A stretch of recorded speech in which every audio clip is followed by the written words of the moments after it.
And who am I? That's not a secret I'll never tell. You know you love me.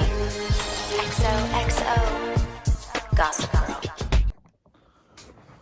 What's up? We got Gossip Girl, Season 2, Episode 15, Gone with the Wind. Sorry, I had to sing the Digimon song. This episode starts off with Blair, Chuck, Jack, and Nate gather at the Palace Hotel for the reading of Bart's will. Jack again tries to remind Blair what transpired between them on New Year's, but Blair isn't interested. At the law, Jenny thinks that Lily and Rufus are sleeping together on their trip. Dan tries to deny it, but also hiding what they're really doing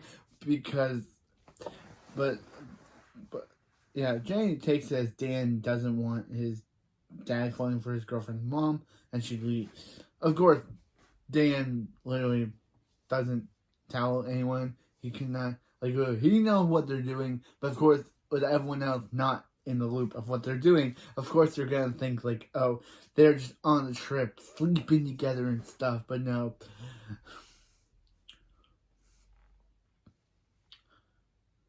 On the way out, Dan gets a call from Serena, which he ignores because of course he doesn't want to talk to her about what his secret about the fact about what their parents are doing. So yeah. Back at the palace, Blair and Nate wait outside the room where the will is being read. Outside, Jack and Chuck are told that Lily's interests are being represented by her counsel.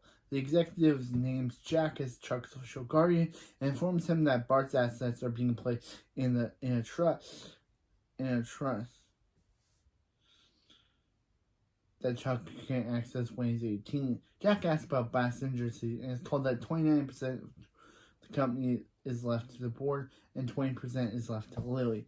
Bart left a letter for Chuck. Chuck decides he doesn't want to read it and leaves. Jack follows and encourages Chuck to read it. Chuck just thinks, his dad's gonna call him an embarrassment, and why does he always wear purple?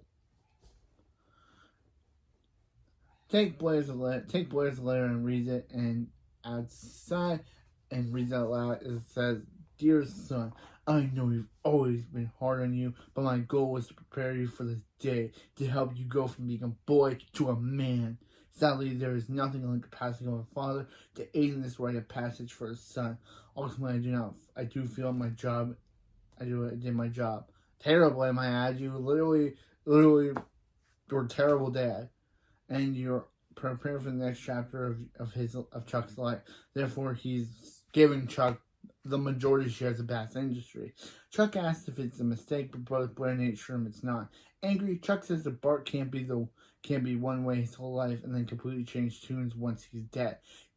He literally says that Jack, he doesn't want the company, and then Chuck literally says that he doesn't want Bass Industries, and he allows Bart to get it.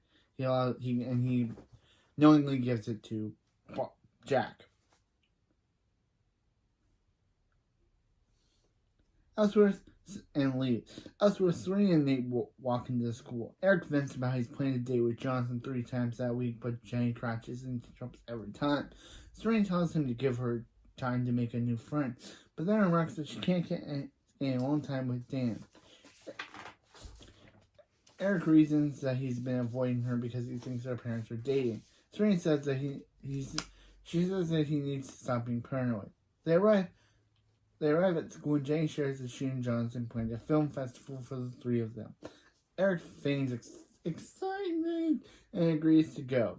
In the courtyard, Serena assures Dan that nothing's romantic going on between Lily and Rufus, and Dan assures that that's a relief. Serena asks if they're good, and he says they are, and she kisses them before going to class. In Boston, Lily gets a call from Dan, who says he doesn't want to hide anything from Serena anymore. Rufus tells him again that Lily wants to tell her kids herself, but Dan argues that Serena has a right to know what's going on. Back at Constance, Penelope and Nellie overheard Dan's side of the conversation and decide to take action to figure out what Dan's lying about. Of course, they think that Dan is outside the palace. Blair encourages Chuck to give Bart's offer a chance because he really did believe in him. She gives him the letter so he can read the rest, and they leave. Jack watches from outside the hotel because he wants Blair. He wants Blair. That's his whole villainous agenda. He wants Blair to himself. Or because he already has Bass Industries that he took from Chuck. What else can he take? Blair. And the fact that he's reminding her about what they did obviously means that he wants Blair for himself. Back at St. Jude's, everyone sees a gossip girl telling them to help her find who Jan's cheating with. Because of course they think Jan's cheating. Later at the palace, Chuck goes to see Jack and tells him that he read Bart's letter and decided to take up and Chuck has decided to take over Bass Industries. Chuck tells them that they can discuss it that when Chuck turns 18. Chuck says that he wants at least to start learning the job now. Jack tells him that running the company isn't an after-school job and that he has no experience. Chuck responds by saying that he wants to stay in New York and he'll find him a place in the company when he's ready to take it over. Angry, Jack leaves the room, leaving Chuck alone in Bart's office. Back at Constance, Dan goes to the locker to find all of his stuff on the floor. Bart walks by and answers a call from Jack, who tells her that his reaction that morning was bad and he wants to make it up with Chuck. He suggests throwing Chuck a party to show everyone that supports him, but Bart retorts saying that she has a dinner date with Chuck planned, so he knows she supports him. Jack reminds her how rough it's been for him lately and says again that he wants to make it up for Chuck. He tells her that he'll bring Chuck if he runs up his friends and keeps the holding the spot. She thinks about it and says that they'll have a brunch at the palace next day. Back in Boston, Lily and Rufus are told that the adoption agency was able to track down via a manipulative grandma stalker, C.C. Rhodes' lawyer. I say Rhodes because it's cool, just call her a manipulative lying stalker. Grandma. Manipulative lying stalker grandma. C.C.'s lawyer. But that's as far as it can be taken. Rufus is unhappy with this and yells that he has a right to see it to his son and that he's going to find his lawyer. The man they're talking to offers to get in touch with the adoptive parents to see what happens. Both Lily and Rufus agree to this suggestion. At Constance, Bart tells Serena about the brunch and his dinner plan. They also discuss Gossip Girl wanting to find out what Dan's hiding, and they realize that the minions sent the tip, that Blair's former minions sent the tips in. Elsewhere, Dan and Vanessa go to Kane's court so she can get Nate 2-month anniversary again. Unless them, Nellie's in the same shop and eavesdrops on their conversation to find out who Dan's cheating with. Vanessa picks out candies and Dan tells her about Rufus and Lily's love child. Shocked, Vanessa drops her candy and Dan leans down to pick it up for her. While distracted, Nellie sneaks up and steals his phone. Back at the palace, Chuck enters the suite to find Jack waiting for him. Jack apologizes for his reaction earlier and takes him out to celebrate. Chuck says he can't because he has plans with Blair, and he owes her for being a good friend to him. A knock comes on the door and Jack opens it, telling Chuck that he invited several girls to sleep to go with them now that he's have entertainment on his own. Back at the gallery, Serena goes to see Vanessa and asks what's going on with Dan. Vanessa tells her that she has no idea what it could be. Vanessa assumes that Dan isn't one for secrets, so whatever it is, he'll tell her soon. At this point with the results, Serena leaves the gallery. Once she's gone, Vanessa tells Dan that Serena has to know about Rufus and Lily's son soon. At the club, Penelope, Hazel, and Liz are pleased with Nellie stealing Dan's phone. They receive a text from Vanessa and quickly figure out about Rufus and Lily. At the Waldorf, Blair prepares for her dinner and Chuck proceeds to text that he's working late and won't be able to make it. Meanwhile, Chuck rides in the Lily with Jack and the other girls, while they drink and have a good time.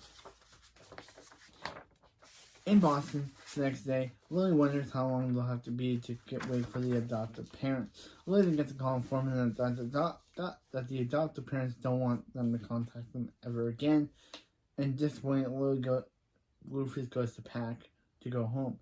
At the palace, everyone waits on Chuck to arrive at the brunch. Bart tells Serena about Chuck canceling on her, but assumes that he's taking his new job seriously. Jackson texts Bart saying that he's pulling up to the party with Chuck. Meanwhile, Dan and Jenny arrive at the brunch. She goes off to find Eric and Jonathan while Dan goes to talk to Serena. They have an awkward conversation before Jack enters Chuck. He lets the boy that he and Chuck party the night before, and then the minions interrupt that split so they can release information to him and Dan. Of course, uninterested Blair gives. With Blair not caring about this, she tells them to do whatever they want and gives them a blessing to do it, for them to do it, and they do. Members of the board of Bass Industries walk up to Jack and ask where Chuck is. He explains that Chuck is in his office and asks Blair to show him the way. As where Jane and Eric asks Eric what they're doing with Johnson that night. Eric calmly tells her that he and Johnson with my nose when hanging out. That they're hanging out alone. Jane gets offended and she informs Eric that he makes it a big deal and he has a boyfriend. He calls her annoying, and after he calls her annoying, and she calls him conceited, and he calls her annoying.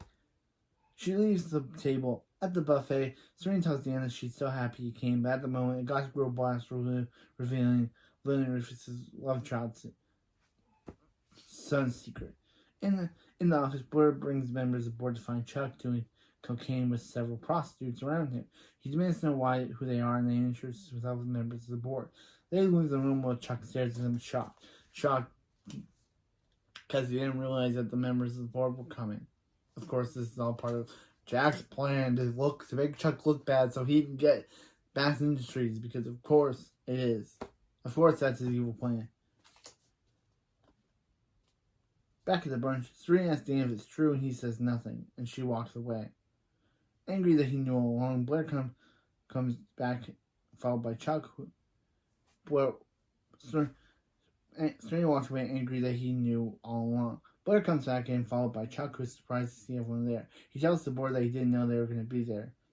Pete, a member of the board, says they were aware of his reputation and hoped that Bart knew something they didn't when he left Chuck the company, but they were wrong. Blair comes over and asks Chuck if she threw the... Blair comes over and Chuck asks if she threw the party. She says she did throw the brunch, but she did try to support. He tells her that he doesn't need her help, and she needs to stop trying to be the wife. Outside, Dan follows Serena and explains how Rufus told him not to say anything, and he apologizes for everything, saying that they should tell their parents that it's out. Serena asks if that's why they're in Boston, and Dan says yeah. Eric and Jane come out and ask her if it's true. Serena confirms it and then asks to be alone before leaving. Back in Boston, Rufus asks for another day in case the parents change their mind. They engage in argument with Lily, which ends with her saying that she's scared Rufus will hate her forever when she's still in love with him. He envelops her passionate kiss, and they sleep together and reminisce about the past. While in bed, Rufus gets a call from the adoptive father, who says that he'll meet with them, but he doesn't want his wife to know. At the palace, Chuck confronts Jack about the day and asks how he could do that to him. But Jack says Chuck did it all himself. Jack reiterates that the company was left to him, but Jack explains that Bart left a clause saying that if Chuck acted out in any way, the board would have no option to replace him as legal guardian. He reminds Chuck that he is Chuck's legal guardian, so Jack is technically in charge of the company. In Boston, Lily and Rufus have a meeting with Kurt Rawson, the adoptive father, at the restaurant. At the Vanderwoods, since Eric sits with Serena, they talk about everything. They realize that everything that's going on, they're going through, and Dan and Jane are also going through. Eric encourages her not to push Jane away. At the gallery, Dan runs into Nate, who's waiting for Vanessa. Nate says he saw the blast and knows what it's like to have his personal business go public. Dan admits that it blows, and Nate says that going through that, he has learned who his real friends are, alluding to their friendship. Nate apologizes that the thing with Jane, and Dana accepts his apology before leaving. Back in Boston, Chris shares that their son Andrew got caught in a riptide while boating with some friends, and that he died. He admits that his wife struggles with the death, and it would have been more painful for her to see Lily and Rufus. They all share a newspaper article on Andrew's passing. Lily asked if he was happy, and Chris said that he was, and he always had a smile on his face. At the Waldorf, Chuck brings Blair's flowers to apologize and says she stood by him through everything, and she can't just watch himself start getting longer. He tries to explain that Jack set him up, but she says that he did to himself. She says she's sorry, but she's done with him before throwing the flowers in the elevator at him. At the Waldorf, Eric and Serena arrive to find Dan and Jenny. Dan and Serena talk in the room, and they decide that they can try and make their relationship work despite everything. In the kitchen, Eric and Jenny also make up and decide to be friends again with some space between them. Back in Boston, Chris's wife arrives after Lily and Rufus is gone and asks over. Chris said they won't be back, and he had to do what he did because they wouldn't have stopped looking, and unless they got some answer. He assures his wife that they already lost one son. They aren't risk losing another.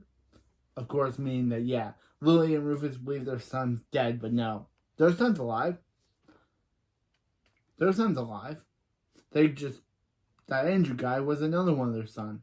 Their real son is alive, but the family told them that Andrew was their son who is dead, too. So they wouldn't take their actual son away from the family. So Lily and Rufus believe their son's dead, but no, he's not. He's alive, and this will probably be a big storyline this season. Back at the loft, Lily and Rufus arrive home. She comments maybe they weren't ever meant to be a family, but stops talking as soon as they enter the loft and find their children all their kids all inside together, ending the episode. So really good episode. We learned that the Rawson family's son, Lily and Rufus believe their son is dead. Jenny and Serena and the family now know about the son, but not knowing that they think it's dead, that it died in a riptide. 3, Blair and Chuck were kind of together until Jack broke them apart, and now Jack has full control over Bass Industries. Let's see how long that lasts. 4, dance. I love how Blair literally didn't. I just love that in this episode, Blair did not care about her minions planning. Like, literally, she had no interest in it. Like, literally, in the last episode, she didn't care about Blair, about if Nellie left or still stayed on with the minions. And now in this episode, she doesn't care about their secrets about Dan, and gave them their blessing to release it anyway because she doesn't care. That is just funny. But anyway, next episode we got. Next episode we got next episode. But I'll see you next time for episode 16 of Gossip Girl. I'll see you next time for season 2, episode 16 of Gossip Girl. You know you love me. XOXO, Gossip Girl.